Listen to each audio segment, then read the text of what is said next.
The first tremor did not feel like the end of the world. It felt like a shiver running beneath the floorboards, a quiet warning no one in San Francisco understood, until the lamps swung, the china cracked, and the city exhaled a roar that split brick, bone, and destiny itself. In the rubble of Market Street, buried under ash, splinters, and memories, someone would later find a small silver locket, its hinge broken, its glass cracked, its picture of a young couple half-burned but still holding on to the outline of a promise. A promise that never had the chance to grow old. A promise that died before it ever learned how to live.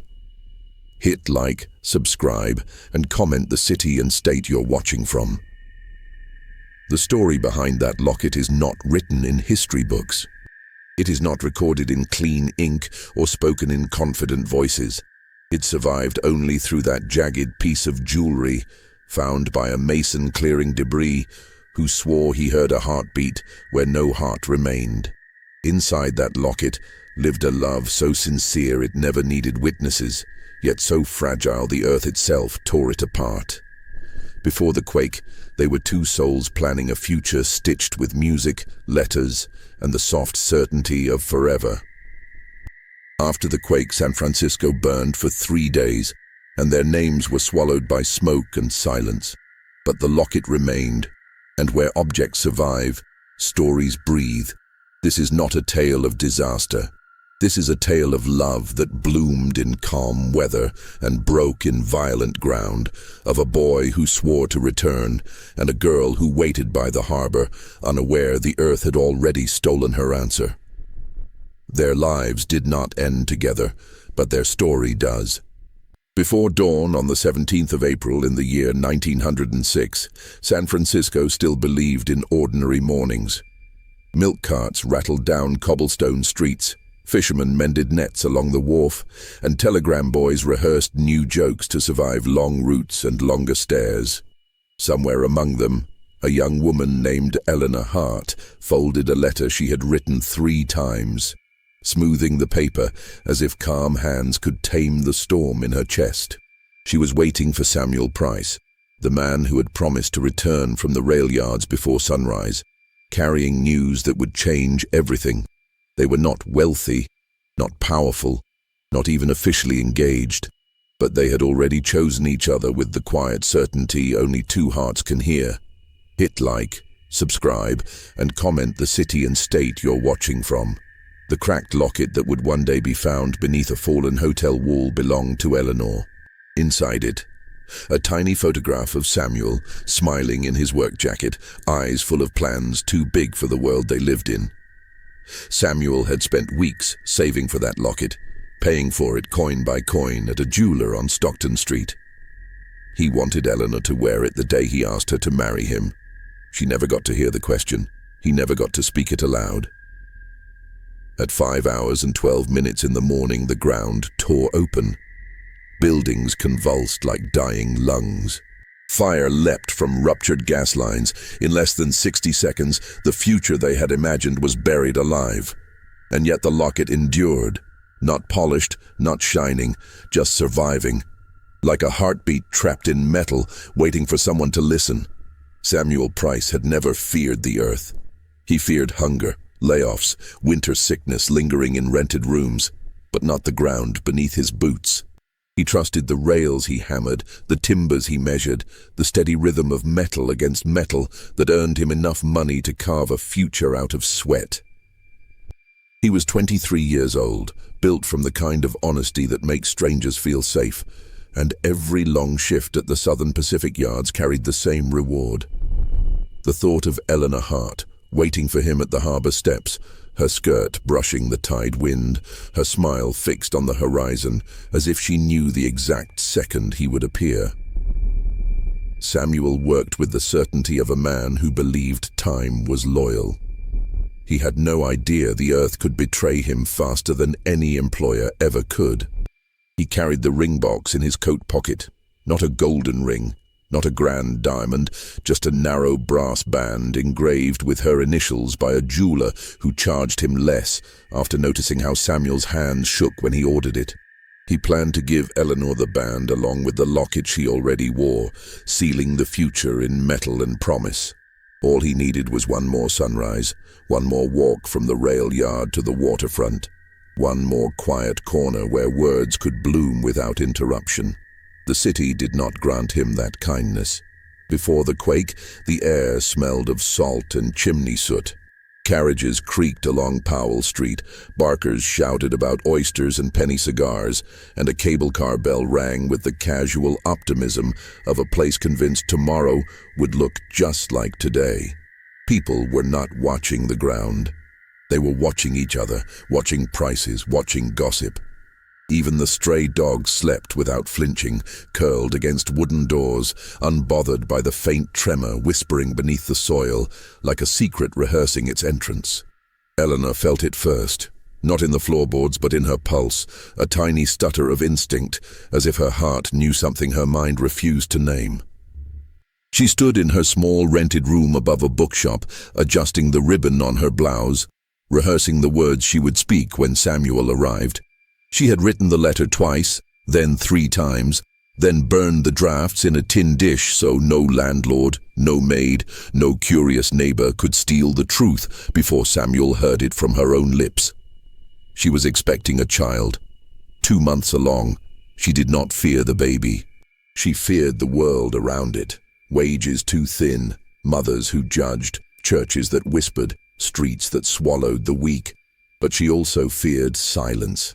She refused to let Samuel live without knowing he had already become a father in the soft darkness of a night they never regretted. She placed the letter inside the locket, behind the photograph, folding it so small it disappeared under the frame. She would show him the note only after he finished speaking, after he gave her whatever news he carried from the rail yard. She imagined him laughing, lifting her in his arms, swearing they would manage, swearing that love could feed 2 mouths until money caught up. She believed in that moment so fiercely that she did not notice the first groan of the building's spine.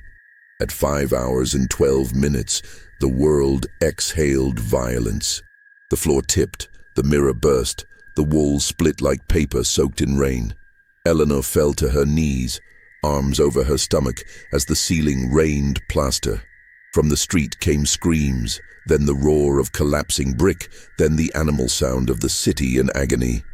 Samuel, still blocks away, felt the earth buckle beneath the rails, sending tool carts flying, men thrown sideways, horses collapsing as if shot by invisible bullets. The sky itself seemed to flicker, sunlight fractured by dust clouds and shattered glass. A locomotive whistle shrieked without a hand on its lever. The ground rolled again, harder, like a wave determined to drown a city built too proudly. Samuel did not run toward safety. He ran toward Eleanor. He knew her room was above the bookshop on Montgomery Street. He had counted the steps, the turns, the distance. He sprinted past a falling clock tower, past men bleeding from stone cuts, past a woman clutching a child whose eyes would never open again. The street split at his feet, a jagged mouth swallowing cobblestone. He leapt it without thinking and kept moving. Everything he had ever trusted, brick, balance, breath, was now a stranger. Eleanor dragged herself to the doorframe, gasping through chalk dust, calling Samuel's name though her voice was only air shaped like hope. The building groaned again, a slow, twisting sound like a spine preparing to break. She reached for the staircase. The locket throbbed against her chest like a second heartbeat, reminding her she was no longer one body, but 2. She forced herself upright, clutching the wall, whispering to the child within her that she would not fail it. She would not die before Samuel knew. Outside, fire began to bloom. Gas lines had ruptured, and sparks from broken wires ignited them into serpents of flame, slithering through alleys and bursting into open squares.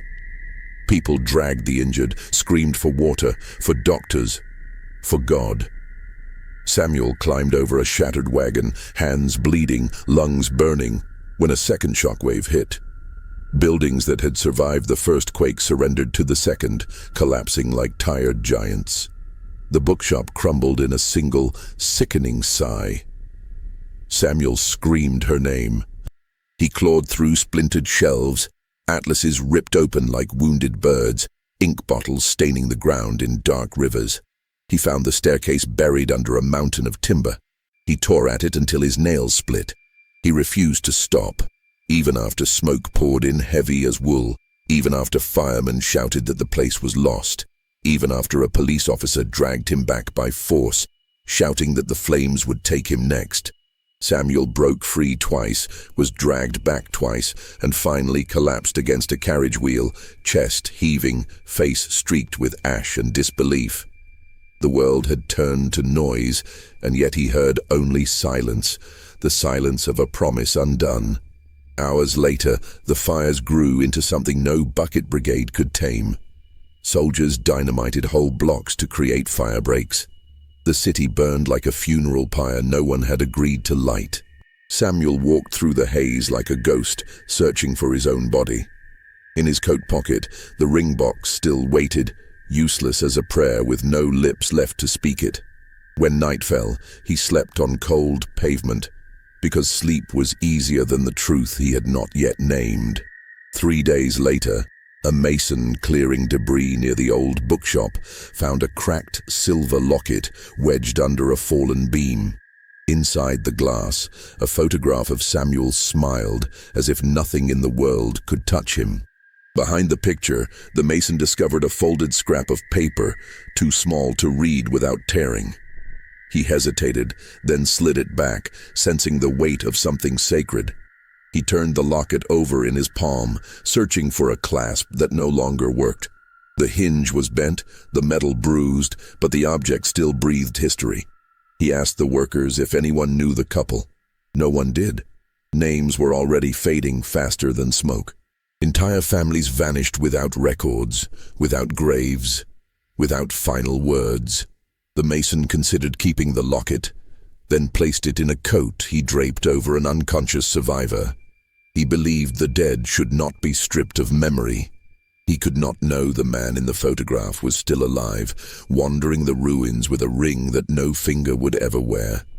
Samuel never found the locket. He never found Eleanor's body.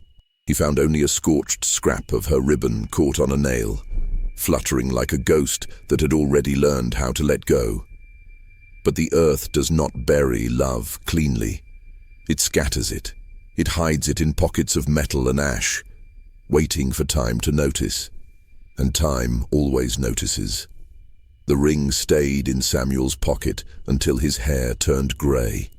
The locket endured in silence, passed unknowingly from stranger to stranger, like a heartbeat misplaced, but not extinguished. San Francisco rebuilt itself on new foundations, yet under every brick lay the bones of interrupted futures. One day those futures would rise again, if not in flesh, then in story. Because the earth may break promises, but stories stitch them back together. Samuel did not leave San Francisco when the fires died. Most men fled, some to Oakland, some to Portland, some to anywhere that did not smell like burned photographs and broken futures. But Samuel stayed, moving through the ruins as if the city itself were a grave he refused to abandon. He worked with the relief crews clearing debris, not for wages, but for the faint, stubborn chance that a single brick he lifted might reveal the truth. He searched lists of the dead, the missing, the unidentified. He memorized every hospital tent, every mass burial trench, every name pinned to makeshift boards. None of them were hers. That should have brought hope. Instead, it carved a deeper ache. Hope with no evidence is its own kind of torment. The ring box remained in his coat, heavier now than iron. He could not throw it away. He could not open it. It was not a gift anymore. It was a confession trapped in metal. Weeks became months. The city rose on scaffolds. Men rebuilt walls with the same hands that had buried neighbors. Women opened soup lines, taught children in tents, washed clothes in buckets beside charred street lamps. Life insisted on returning, even where love refused. Samuel took a job hauling timber to reconstruction sites. He slept in workers' camps, where laughter was a bandage and whiskey was the only anesthesia men could afford. Most nights, he sat apart, staring at the harbor steps where Eleanor used to wait for him. The sea kept its silence. Water never remembers the footprints of those who prayed on its edge. What Samuel did not know was that Eleanor had lived, long enough to be pulled from the wreckage, long enough to beg rescuers to find Samuel, long enough to deliver a child too early for the world's cruelty. The baby lived only minutes. Eleanor lived only days. There was no paper to record her name, no kin to claim her. She was buried with others under a wooden board labeled "Unknown Women." The locket had already slipped from her neck in the chaos, swallowed by ash and timber, surviving where she did not. Yet even death did not erase her fully. In the final hours before fever took her, she spoke Samuel's name so often that the nurse remembered it. The nurse wrote it in a corner of her journal beside a pressed violet found in the pocket of Eleanor's ruined dress. She never delivered the message. Life carried her to another city before she could return. Samuel lived 30 more years with no grave to kneel beside, no final word to soften the wound. He never married. He never removed the ring from his coat. He worked, he aged, he learned the shape of silence. When he died, the ring was still there, untarnished, unworn, a future that never learned how to become past. The locket lived longer than both of them. It passed through the hands of a nurse, then a traveling bookseller, then the daughter of a widower who thought it might bring her luck. It did not. At every turn, the clasp refused to close properly, the hinge bent just enough to remind its owners it was not theirs. Objects born from love do not bond with strangers easily. In 1930, a collector of Quake relics purchased it from a pawn stall, drawn to the faint engraving inside. EH plus SP. He did not know the letters, but he felt the ache they carried. He placed the locket in a display case beside melted spoons, broken teacups, and fragments of stained glass windows from vanished churches. The cracked photograph remained inside, still half burned, still smiling. Tonight, the museum where that case rests is closing for the evening. A young curator locks the doors, unaware she is the first person in a century to feel the hinge loosen just slightly in her hand. As if the locket has decided time has earned the truth. She will open it. She will read the folded paper still waiting behind the photograph. She will speak the names aloud. And the earth, for once, will not swallow the sound. The museum settled into its night silence, the way a book settles after the last page has been turned, with a hush that respects both what was said and what remains unsaid. The young curator, whose name was Margaret Lane, walked the dim corridor with a ring of keys in her pocket and the soft click of her heels keeping time with the echo of the city outside. She had spent the day cataloguing ordinary miracles that had survived the year 1906. Teacups warped by heat, yet still recognizably tender. Crucifixes blackened and bowed. Fragments of stained glass that had once baptized floors with color. Now she paused at the Quake case, where a cracked silver locket waited like a story that refused to let its final sentence be the end. She lifted the lid of the case, hands steady from a lifetime of careful work. Lemon oil lingered in the air from the wood polish, a clean scent that felt like promise. When she cupped the locket, she felt warmth where there should have been none, as if the metal had remembered a pulse. The hinge, stubborn for years, shifted with a soft sigh. Margaret drew a breath that felt borrowed, then opened it. Inside, a photograph of a young man looked up, smile faint, eyes certain. The glass over the picture bore a lightning crack across one corner, a scar that made the face feel even more alive. Margaret touched the edge of the frame and felt a whisper of paper beneath it. Her thumb found the seam. She eased the photograph free, slid the folded scrap into her palm, and unfolded it under the glass glow of a single desk lamp. The paper was fragile as a dry leaf, letters tilted in a hand that had tried to be calm and had failed. Samuel, come before sunrise. I have news that does not wait for courage. I am carrying your child, I am not afraid of love. I'm only afraid of silence. I will stand by the water steps until I see you. Wear the locket when you ask me, and I will answer yes before the words leave your mouth." Margaret read the lines twice, then a third time, each reading opening a new wound that did not belong to her, and yet did. She spoke the names softly into the closed gallery: Eleanor Hart, Samuel Price, and the syllables sounded like a benediction, a way of returning something small and holy to the air that first received it. Outside, a foghorn reached in from the bay, low and human. Night folded closer. The city had taught Margaret to respect evidence, but the heart had always taught her to respect ache. She placed the photograph back in the frame, slid the letter behind it with all the care of a midwife returning a child to a mother's arms, and closed the locket. The metal clicked once, almost as if it approved. She stood very still and felt the old ground move inside her. Not a quake, a decision. The museum would not open again for 12 hours. That gave her time to follow a thread. She walked to the staff room and pulled a ledger from a shelf where volunteers had scrawled donors' notes for decades. The locket had been purchased by a Quake collector in the year 1930. His name had been Edwin Crow, and Edwin had written a line in a careful hand that smelled of pipe ash even now. Found near Montgomery Street under fallen beams, initials inside clear to the eye. E and H plus S and P. Love does not burn easily. Margaret traced the sentence with one finger, the graphite a soft grit under her skin. She copied the details on a fresh index card, slipped the card into her coat, and locked the building behind her. Fog had already rolled in from the bay and draped the streets with a wool shawl. The lamps wore halos. The pavement held a chill that lifted through the soles of her shoes and reached her ribs with a slow patience. She took a street that sloped toward the waterfront because it felt right, not because a map told her so. The harbour steps were not the same stones Eleanor had known, yet steps are steps, and water is water, and promises spoken to waves carry farther than anyone believes. In the half-light, Margaret pictured a young woman waiting with the stubborn bravery that only the very young can hold without shaking. She closed her eyes and let the sound of the tide name the hour that had never truly ended.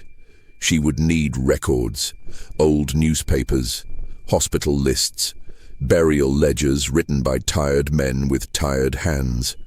She would need a name not yet spoken in 100 years by anyone who still had a pulse. She would need luck, which in a city built on reinvention often arrives dressed as work. At dawn, she stood under the green lamps of the public library and waited for the guard who always opened the doors a shade early for researchers who smiled more than they asked. She took a place at a long table and requested newspapers from the week of the 17th of April in the year 1906. The librarian, who had a voice like cloth, brought them on a cart, pages bound into heavy volumes that smelled like dust and time. Margaret turned carefully. Columns of figures, lists of missing, pleas from husbands, pleas from sisters, advertisements for work that did not exist anymore, all of it arranged with the indifferent order of a world that records but does not comfort. She found the bookshop on Montgomery Street, mentioned in a small notice about a collapse that had left no survivors identified. She found a nurse's account printed days later, a spare paragraph about women rescued from a top floor, who later died from smoke and fever. Margins held names. The printed portion did not. Yet one name had been written by hand in the white space beside the nurse's account, pencil fading almost to nothing, as if someone had wanted to remember without earning the right to declare it official. Margaret leaned close. The name revealed itself slowly, like a low tide. Eleanor Hart. She took a breath with a taste of tin. The heart recognizes kinship even when the mind resists. She copied the line. She copied the date. She copied the name of the tent hospital from the article. A temporary ward set near a church whose doors had survived even when the roof had not. That church kept a ledger of the dead for a time, then transferred it to the city, then to the county. then to a shelf no one visited anymore unless they needed a single answer about a single ancestor. Margaret needed no ancestor. She needed a mother who had loved long enough to write a letter. By late morning she had the ledger in front of her, the pages thick as bread. The clerk had listed the unknown women in a row, with notes where notes could be found. One entry held a peculiar detail that glowed through the grey like a coal under ash. Unknown woman. Violet pressed in dress pocket. Spoken name Samuel repeated. Buried under temporary board, to be marked later. It had never been marked later. The board was gone before summer. The plot had been filled again and again as other names needed space where memory was not ready to provide it. A violet. A pressed violet. Margaret touched the page without touching it, her hand hovering as if to bless it. She closed her eyes and saw the locket again, the letter again, the harbour steps again. She wrote the plot number on a card and tucked it inside her sleeve, near the inside of her wrist, where a vein beat like a reminder to hurry without moving too fast. She needed Samuel. The newspapers after the fires had listed the dead, the missing, the found. Years later, the city printed remembrances on anniversaries, small paragraphs about men who had rebuilt bridges, women who had taught in tents, babies who had lived against odds that would have choked a mathematician. Margaret combed through later editions and found an obituary for a rail worker named Samuel Price, who had died with no surviving spouse and no children named. The year was distant. The detail that mattered lay inside a single sentence about his belongings. A brass band engraved with the initials of a woman he had never wed remained in his coat pocket at the end and was buried with him by request. The cemetery was listed simply, a hillside where wind wrote the only eulogy most stones heard. Margaret closed the book and pressed both palms to its cover as if she could warm the cold ink with her skin. For years the ring had waited against a rib cage that would never expand again. For years the locket had waited in glass cases and pockets not destined for it. Two halves of a vow had lived entire separate lives within a single city that prides itself on reunions. What remained between them was not a bridge. It was the gap. A bridge, dreams of covering. She stood, and the room spun, not from hunger, though she had forgotten to eat, but from the sudden weight of purpose. She thanked the librarian in a voice that carried a tremor she did not apologize for, then stepped back into the day, which had sharpened under a sun intent on making good on its promise to rise regardless of the news. The cemetery where the unknown women had been buried first lay in the old quarter, where hills rise like the backs of sleeping animals. The cemetery where Samuel had been buried lay farther inland, where the ground grows quiet and even the trees seem to lean in to hear names spoken aloud. She went first to the unknown plot.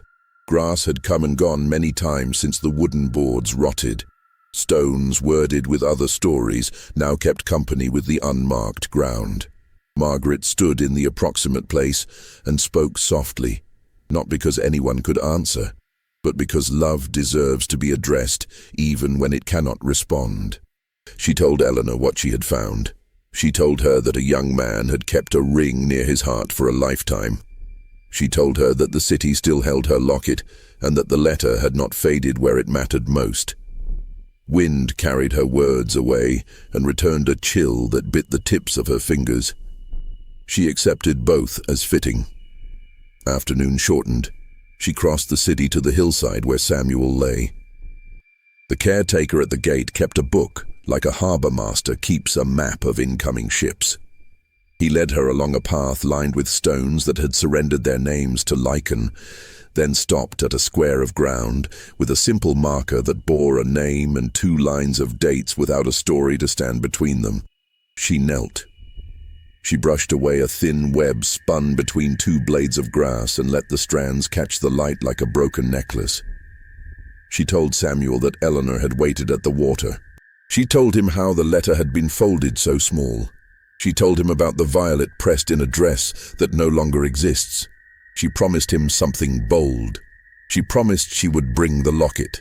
Night fell like a theater curtain that knows the audience has more to hear. Margaret returned the next morning with permission she had argued for gently and relentlessly. The museum director had listened to her in the half-patience of leaders who fear risk and crave meaning. Margaret had placed the locket on the desk between them and described the letter aloud with no drama, only respect. She said the city owed a reunion where the earth had orchestrated a separation. The director had closed his eyes for a long moment and then nodded once, which is the way storms end in boardrooms.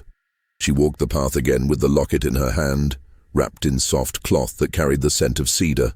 The caretaker opened the small gate that prevents the careless from stepping where the careful have prayed. Margaret knelt and placed the locket at the base of the stone, not as if it were an offering to the dead, but as if it were a belonging returning to its owner before a long trip. She spoke the names, Eleanor first, then Samuel, in the order love would have chosen if time had been fair. She did not cry. Tears can be loud, and this moment asked for a quiet that could be heard. Something shifted in the air. Not a miracle, not a sign, nothing a reporter could photograph, only a loosening, a softening, as if an old knot had decided that holding tight had finally cost more than it preserved. The fog from the morning had thinned to threads. Sunlight fell in one narrow bar across the marker, bright as a seam of metal inside stone. A small wind moved through grass and kept going, like a message that had found the right door at last. Margaret did not pick up the locket. She left it resting where the name stamped into granite could read the initials engraved inside. She read the letter aloud, every word slow and clear, the way a midwife speaks to a mother in pain, the way a friend reads to another friend who needs the truth to enter gently. She said, "I am not afraid of love. I am only afraid of silence." She let the last sentence hang without hurrying it away. She closed the locket with a click that could have been mistaken for a bird landing on a far branch. News of her small act traveled in the hushed way good stories travel. Through rooms where people work for reasons that are not all wages, through halls where photographs remember the faces that once needed light. A volunteer mentioned a grandmother who had been a nurse during the fires and who had kept a journal. The family had saved it not because they understood its value, but because it made them feel that keeping it was a form of gratitude. The journal still existed. The journal had a pressed violet taped to a page that spoke of a young woman who repeated a name like prayer and who asked a stranger to tell a man waiting by a harbor that she had not been afraid. Margaret visited the family that afternoon. They lived in a modest house with a narrow garden where marigolds burned bright, even under a tired sky. The journal lay wrapped in cloth that held the faint sweetness of lavender. The paper had browned at the edges, and the ink had softened to a kind of grey that looked like the color the ocean chooses when it wants to be honest. Margaret turned to the marked page. The nurse's hand had been neat even when the world was not. "I cannot find him."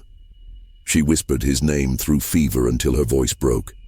She had a locket, but it was gone when we carried her down. She said to tell him she would wait by the water. She said to tell him she was not afraid. The family allowed Margaret to make a copy to bring the words back to the city that had almost lost them. She walked home slowly with the copy folded against her chest under her coat, where it rested over the same place a ring had once rested in a man's pocket. The symmetry did not escape her. The city has its own way of finishing sentences it had interrupted. That night, Margaret returned to the museum and stood before the Quake case with the locket now absent from its mount. The space it left did not feel empty. It felt like a mouth that had spoken and now needed to breathe. She prepared a small card to place beside the opening. Not a placard with grand claims.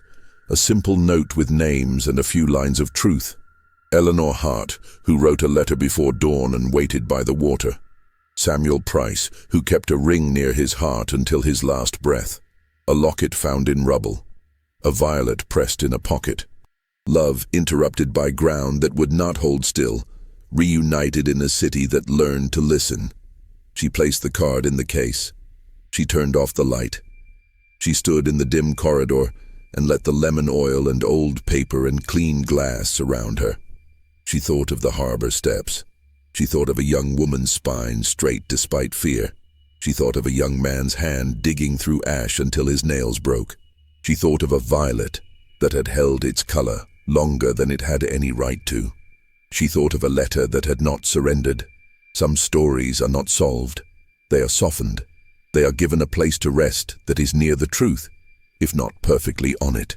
Margaret walked out into the night and felt the ground as a companion rather than a threat, a weight that could hold even a heavy heart without complaining.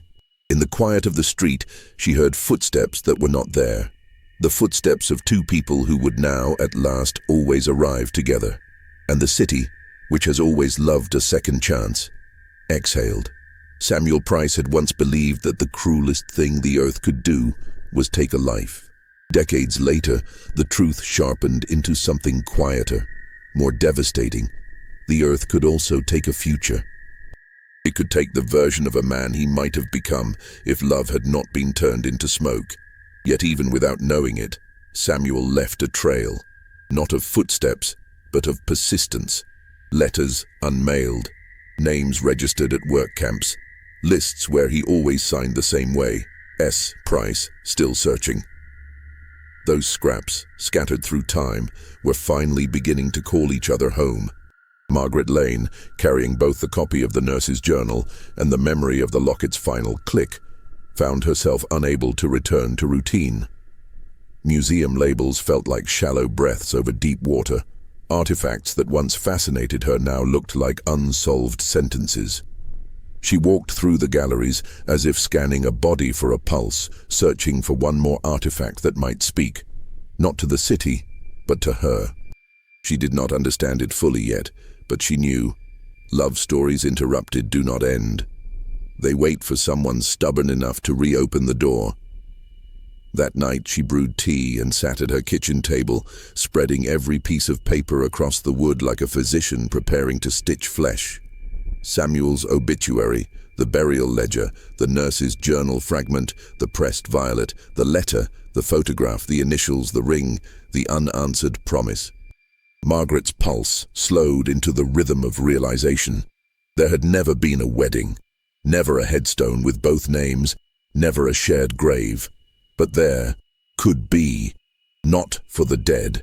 The dead do not need monuments, but for the living who need to know their love mattered. She found herself forming a new sentence in her mind, something she had never planned to write. What if the city owed them more than memory? What if it owed them a reunion? The idea lodged itself in her chest, like a heartbeat asking to be heard. She knew how cemeteries worked. She knew how the city worked. Bureaucracy was cold, but not cruel. If she asked for one stone, one shared marker, one line connecting their names across the decades, the request might not be impossible. She would need signatures, letters, proof, but she already held proof in her hands. She would need permission to exhume the locket from the grave, not to disturb Samuel, but to complete him. She knew what people would say. They are gone. Let them rest. But she had looked into a locket that refused to rust, into handwriting that refused to fade, into a violet that refused to dry into dust. The only ones not resting were the lovers themselves. Mourning brought resolve. Margaret met with the cemetery board, carrying a folder thick enough to suggest the past was still alive. She spoke not like a historian, but like someone defending the honor of the living. She said the city had fictionized love long enough, books, songs, films, yet refused to memorialize a real one that had endured fire, rubble, separations, relocations, and silence. She said a man had died gripping a ring because he believed grief could still protect something. She said a woman had written, "I am not afraid of love. I am only afraid of silence." Silence, Margaret promised, was over. The board did not agree immediately, but a story like this does not plead, it seeps. It enters hearing, then thought, then conscience like rainfall through stone. A week later, permission was granted, not because the rules allowed it, but because the human heart does. Samuel's grave would receive the missing half. Eleanor's name would join his. A stone would rise where there had never been one. Margaret stood at the cemetery gate on the approved morning, her coat buttoned against a wind that carried the smell of pine and distant ocean. A groundskeeper met her with quiet respect. They walked to the plot. The earth was not opened, it was honored. The locket, wrapped in velvet and sealed against time, was placed just above the coffin lid, where Samuel's coat still held the ring against his ribs. 2 metals, 2 promises, 1 grave. The groundskeeper closed the earth again. Margaret did not watch the dirt fall. She watched the sky, as if waiting for it to confirm that something lost had finally been returned. A marker was set in place weeks later, granite, soft grey. The inscription, Eleanor Hart. Samuel Price. Joined in love, reunited in rest. Below it, one final line, not hers, not his, but theirs. Love does not burn easily. People stopped there more often than expected. Some brought flowers. Some brought questions. Some brought silence. A few brought their own unfinished stories and left lighter than they arrived. The museum case remained empty, just a single card inside, telling visitors that some artifacts do not belong behind glass. Some belong in the ground, exactly where love waited for them. Some stories do not end. They simply stop hurting. The stone settled into the earth the way truth settles into a long-avoided conversation.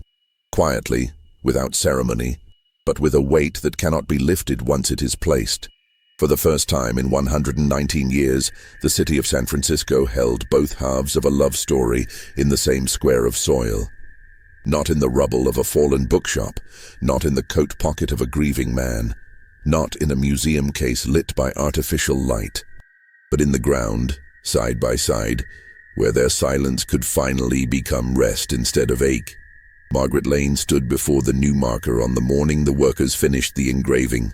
The air was cool, touched by the kind of breeze that carries both memory and salt, the ocean always nearby like a witness no one ever remembers to thank. She carried no flowers, she carried no speech. She carried only the knowledge that she had not fixed anything, because love interrupted is not something one fixes, but she had completed something. There is a difference. Completion does not erase pain. It gives it a place to live without wounding. For the city, the story began with fire and ash. But for Margaret, it began the moment the locket hinge clicked in her hand. A sound small enough to be ignored, yet strong enough to move history forward. She thought of Eleanor writing by lamplight, rewriting, folding, burning drafts, choosing courage one sentence at a time. She thought of Samuel running toward a collapsing building, not knowing there are kinds of collapse even a man in love cannot outrun. She thought of the mason who refused to steal from the dead, the nurse who wrote a name in the margin because grief demands witnesses, the journal saved because a granddaughter liked the way violets smell, the ring buried because a man could not say goodbye, the locket passed from stranger to stranger because love refuses to rust without purpose. No one in that chain knew the others, yet they all kept the door from closing. That is how love survives disaster, not in one grand gesture, but in a relay of small loyalties. Months passed. The story began to travel, not loudly, not virally, but in whispers, the kind of whispers that reach only those who listen deeply. Couples visited the grave and held hands a little tighter. Widows sat on the grass and spoke to the 2 names as if practicing their own reunions. A school teacher brought her students and told them history is not the study of dates, but of promises interrupted and sometimes, if we are lucky, completed. One afternoon, Margaret found an envelope at the stone. No signature, only 4 words, written in familiar looping script. I am not afraid. The sentence did not need a name. The earth knew who spoke it first. The museum replaced the empty case with a photograph of the harbor steps, the last place Eleanor stood believing the world was safe. Below it, a caption. Some artifacts belong to the living, some to the dead. This one belongs to love. Tourists read it. Some understood, some did not. That is acceptable. Love asks for witnesses, not universal comprehension. Years later, when the cemetery updated its digital index, the two names were listed consecutively for the first time. Not Eleanor in an unmarked trench, not Samuel in a lonely plot, but side by side, the way the ring and locket had always intended. The clerk who entered the names paused over the final field labeled relationship. There was no option for what they were. No checkbox for almost married, separated by disaster, reunited by persistence, beloved beyond time. So the clerk typed one word: promised. The record saved without error. Margaret visited less often over the years, not because she forgot, but because the story no longer called her to action. It had become whole. The work of memory had shifted into the hands of strangers, which is how legacy is supposed to work. Sometimes she would pause on the path nearby and look toward the stone, knowing the ring and locket rested inches apart under the earth, closer than they had ever been in life. She never knelt. She never prayed. She simply stood and let the wind speak in the only language it never forgets. You were loved. You are remembered. You made it home.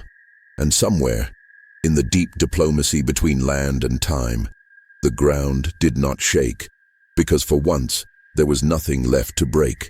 San Francisco continued to rise, reinvent and shimmer beneath the same sky that once watched buildings bow and lovers fall. Tour guides spoke of the quake in numbers, magnitude, casualties, acreage burned. But numbers never held the truth.